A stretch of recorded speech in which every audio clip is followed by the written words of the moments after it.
Welcome back, Mando.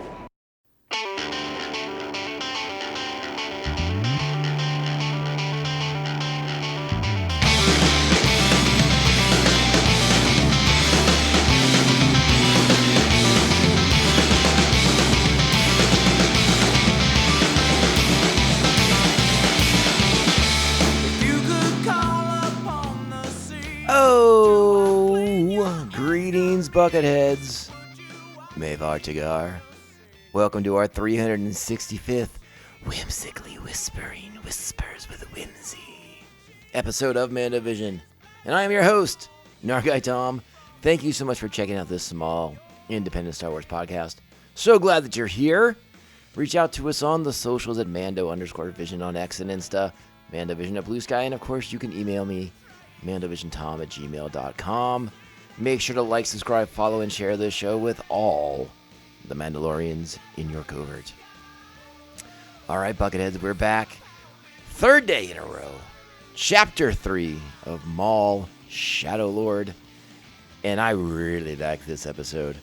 One of the things I'm really digging about the show is the pacing. It's got a lot going on. We're moving quickly. From character to character, but we're getting glimpses of who these people are, what they're going through, the sort of struggle that they're beginning to have, and now our characters are starting to come together. We get a meeting. We'll talk about it on the other side of it, but it's again the speed with which the action is taking place is very, very exciting. We're moving quickly, but I think we're covering a lot of ground for our characters as well. They're not just flat two-dimensionals. There's more going on. Lawson's become of particular interest. We learn a lot more about him in this episode. His feelings on the Empire come out. We learn, again, we'll talk about this, but I like how we're getting into these things. Again, remember, the show is Maul Shadow Lord, and Maul is the force of nature that drives the events of this show. But Maul is a character with limited growth potential. We'll see if there's anything more to that as the course of the show goes on. But again, as we've talked about before, a character just driven by revenge, fueled by anger and hatred for the perceived slights against him, whether true or imagined. And again, he is the force of nature that everything swirls around. He is the agent of chaos. With which all of our characters' lives are now upended from. So it's getting to know Master Iko Diodaki, getting to know Devon, getting to know Brendan Lawson and his son, and even Two Boots. We are pro droids on this podcast, so getting to know more about Two Boots and sort of like his struggle to be Lawson's partner, but do what he believes is the right thing to do. Really good stuff. Loving the episode. A lot of great stuff in here. Action, drama, story. Good stuff. So let's go ahead. I think it's only fair that we get into the particulars of the episode and then really just dive into it. So let's give credit where credit is due, because that's what we believe in on this podcast, is making sure that the people behind the scenes get their dues. This is Maul. Whoa, hold on. This is Star Wars Maul Shadow Lord. Season 1, Chapter 3, Whispers in the Unknown. Original air date, April 13th, 2026. Written by Julia Cooperman, directed by Stuart Lee. Our primary cast for this episode: Sam Witwer is Maul. Charlie Bushnell is Rayleigh Lawson. Christopher Swindle is Police Droids and Pike Enforcer number 1. David W. Collins is Spybot. Jared Butler is Coach and Smuggler number 2. Matthew Garcia, Smuggler number 1. Sam Corlett is Officer Reb. Stephen Stanton is Mark Krim and a Pike Enforcer. Gideon Adline is Devon Azara. Keiko Egina is Chief Kleiss. Richard Ayoade is Two Boots. Brendan Bloom is Officer Pack. Chris Diamantopoulos is Luti Vario. Ben Diskin is a henchman. Dennis Haysbert is Master Iko Diodaki.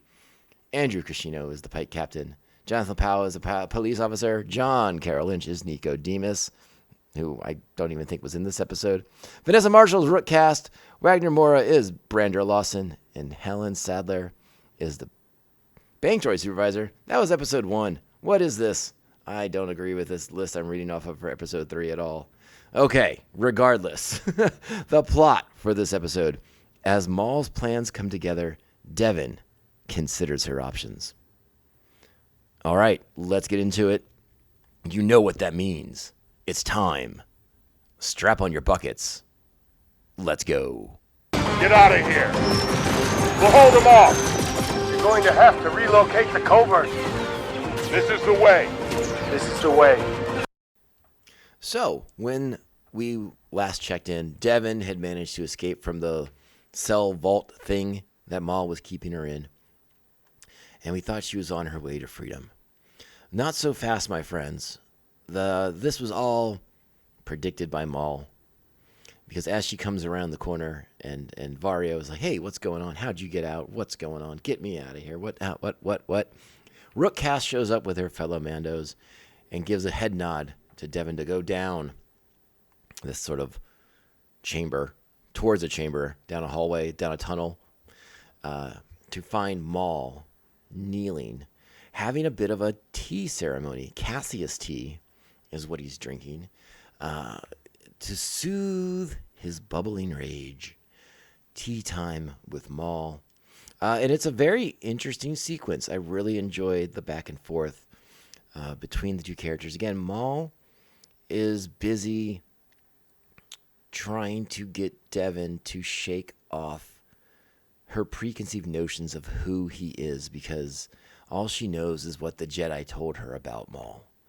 Now, another part of this, another element to the two in this episode is that Devon still hasn't revealed her name to anyone.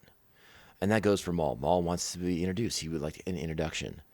And just like she did with Lawson and the police, she refuses to give her name. She says nothing of who she is.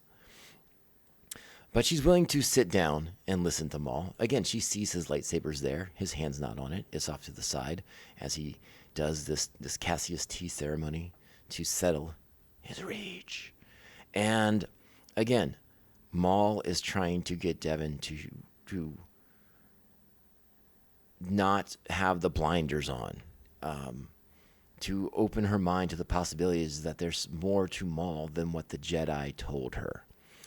And again, Maul uses the classics. You know, he points out the hypocrisy of the Jedi, the fact that they have fallen, the fact that the institutions that she clings to, we don't realize how fragile they are until they are ripped away.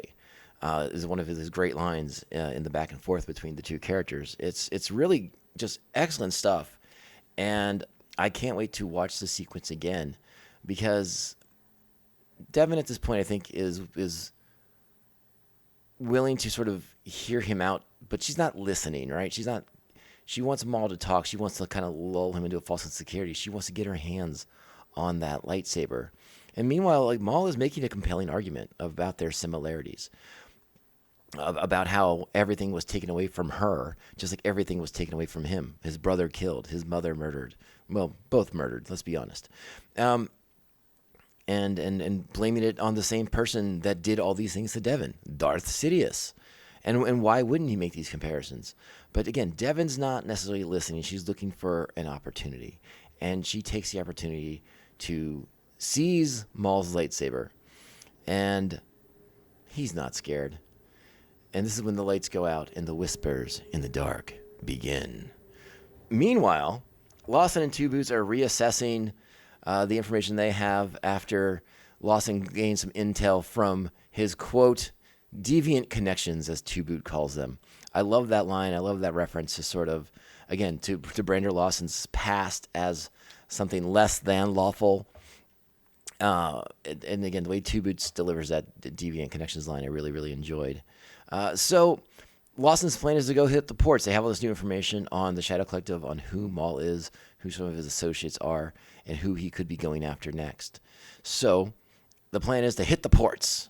But Two Boots mentions that, hey, by the way, it's Riley's match today, and you totally forgot about it. So maybe I'll go to the ports with Reb, and you can go watch your son play the sports ball. What do you think of that, little guy? So that's the plan. Now we cut back to the chamber, to the darkened room, with the literal whispers in the dark, as Maul again points to Devon's unfulfilled destiny and her anger at it being taken from her. Again, he's just stirring the pot. He's planting seeds. He's trying to undo what the Jedi have been doing to her since she was a child, that indoctrination that he mentioned last episode. And I think he does a good job of it. I mean, again, I would imagine you are on the path to becoming a Jedi. You think you're about to do something worthwhile and worthy with your life. You're about to, be a servant of good and justice in the galaxy. At least that's your belief. And you're going to be out there helping people and doing right and again, just being a good person and helping people. And now that's gone. She's in hiding. She's on the run. As Maul points out, she's a fugitive. The Jedi have been branded as traitors. They're wanted. So she now has to spend the rest of her life hiding. Her destiny will be unfulfilled of being a great Jedi, of being a great being in the galaxy. Instead, she hides in the dirt. She steals. She relies on the kindness of others when she's listening to Master Echo Diodaki. These are great angles for Maul to play to sort of get her to come to his side of things. Next, we go to Rook, who is going to Vario for the next Pike shipment. Meanwhile, Two Boots and Reb engage in a brief shootout with Vario's men. After we witness the Pike shaking them down and be like, hey, where is Vario? What's going on? We need to know what happened with the last shipment. We want answers. Why can't we find Vario? The Pikes shoot one of Vario's men. That's when Two Boots and Reb step in. A brief gunfight ensues, but the police win, and they begin to check out the containers. Well, that's when Maul's forces arrive, and we get to see one of those cool Mando bazookas get used again to blow up the container, sending Two Boots and Reb flying. Two Boots pursues, but they escape. So Brander Lawson makes it to his son's game. It's Botekin is the name of it. It's kind of looks like lacrosse. I could be mistaken about that. And this is where Master Echo Diodaki approaches, concerned about his missing quote-unquote niece, and refers to himself as Uncle Daki. Or at least Lawson refers to him as Uncle Daki. And they begin to have a sort of veiled conversation about what's really going on and the real dangers of what's happening, warning Lawson that Maul is something he's never encountered before. Well, we established that neither is a fan of the Empire, specifically the Empire coming to Janix. Brander again hints that he knows a lot about their sort of way of doing things and why he doesn't want them there. All right, back to the dark, where Maul offers to help Devon reach her full potential and warns her about, hey, listen, there are dangers in this galaxy now for you fugitive Jedi, and one of them are the Jedi Hunters, of which you are not prepared to fight. He points out that she hasn't been able to draw her lightsaber in quite some time to remain in hiding. Her skills are not good, are not sharp. She probably knows the basic forms, and that's kind of what we see established at the tail end of the episode. But again, the mention of the Jedi Hunters, very, very interesting. Maul seems to have some information, some inside scoop on the Inquisitor situation. And as we know, they are coming in the show. Meanwhile, at the end of Diodaki's and Lawson's conversation at the sports ball match, Lawson gets another phone call about the shootout at the docks, at the port. And so he leaves the game early, misses Rayleigh scoring. Now he gets to the port, and we have him and Two Boots link up to kind of pick up the trail of the direction with which Maul's forces were heading. Two Boots is ready to call in the Empire. He's kind of had enough of this. He said, listen, it's time to bring them in on this. This is too big. It's too out of control. And it's time that the Empire was informed about this. And he talked about the time of the Republic and how when you would notify the Republic, they just dispatched a Jedi to assist in the matter. And I think Two Boots' perception is that that's just the Empire's just a new version of the Republic, and something similar will happen this time around. We learn the Brander's wife works for the Empire, and whether that is the cause of their divorce or something more still remains to be seen. But obviously, this is some of the insight that Brander Lawson has into the Empire, because he's probably gotten to see it firsthand via his wife, how they do things. And again, Brander straight states it for Two Boots. Like, we can't have them come here. We have to handle our business because once the Empire comes, they will not leave again. And there you go. All right. So we cut back to the headquarters where Vario wants to eat, but Cass needs him to contact the Pikes and reach out because since the Pikes are looking for him, it's time that Vario make contact with Krim, and they come up with a little plot here. They blame it on rogue lieutenants of Demas, and Vario assures Krim that the business has been taken care of, but listen, I understand mistakes were made, and so I want to make good. And so it's a clear plot designed to lure out Krim so that Maul can get his revenge on Krim and the Pikes. Meanwhile, back at police headquarters, we find out from Chief Kleiss that Two Boots has gone over Lawson's head and went to Chief Kleiss demanding Imperial involvement. Two Boots is now relegated to desk duty for doing this. Again, Kleiss and Lawson are on the same page as far as keeping the Empire out of Janix, but it has to be resolved quickly. They have to get this wrapped up or else it will be inevitable. And again, I don't think Two Boots, I believe Two Boots thinks he's doing the right thing, thinks they are doing the right thing. They're following their protocols, they're following all the sort of the information that is being laid at their feet. It says, contact the Empire. So he doesn't they don't really understand necessarily what bringing the Empire here entails. And again, it's perhaps a bit of a naivete on Two Boots' part. Or perhaps he's just trying to operate a little independently of Lawson. But now he's relegated to desk duty, and we see him just sort of doing like some random filing. And there's a picture. It's interesting. There's a picture of Two Boots and Lawson on his desk, and he sort of slides his work in front of it so we can't see it at the moment. Which it speaks a lot about their relationship. Again, that relationship we got strong hints about in episode 1 that I do really, really enjoy. All right. So when last we left Devon, she began to climb up from the pits, and now she sees light and she thinks she's about to escape. But as always, Maul is one step ahead. And once again, as has been in every episode thus far, the shadow of Maul falls across Devon's face. Very not so subtle symbolism there that the shadow of Maul is on this person and getting into their soul and beginning to probably suck out their spirit. And again, maybe it's a little heavy-handed, but I like it. I think it's a fun visual that his shadow continues to fall across her. In another moment here.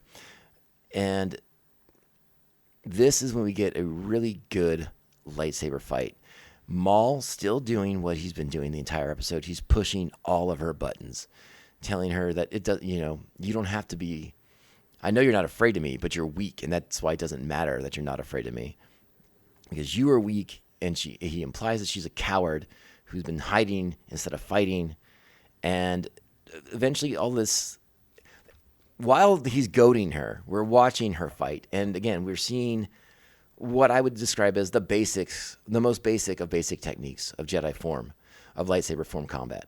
And Maul is easily matching her blow for blow, and she's getting nowhere and getting frustrated. And meanwhile, he's pushing her buttons and riling her up.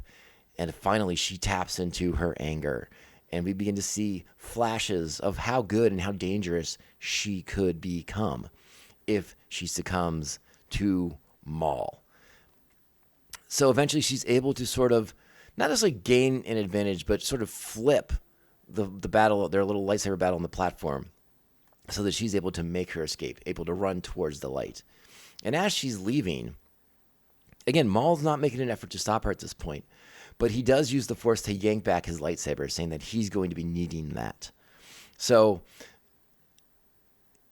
then he drops the hammer on her. He says, "I'm going to be needing that, Devon," and drops her name on him. He drops her name on her, and again, we all know she never said it, but now he knows it. So he's in her head in a big, big bad way right now. And I am very excited to see what comes in episode 4. because as soon as I finish recording this for you guys, I am going to go and watch it and get my answers. But what a great way to end the episode.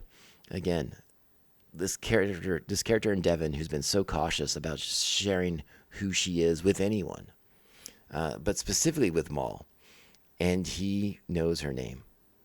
He's in her mind. He sees her mind. Again, that flash of anger, I think it opened her up to him in a way that she had been closed off before. So really strong stuff.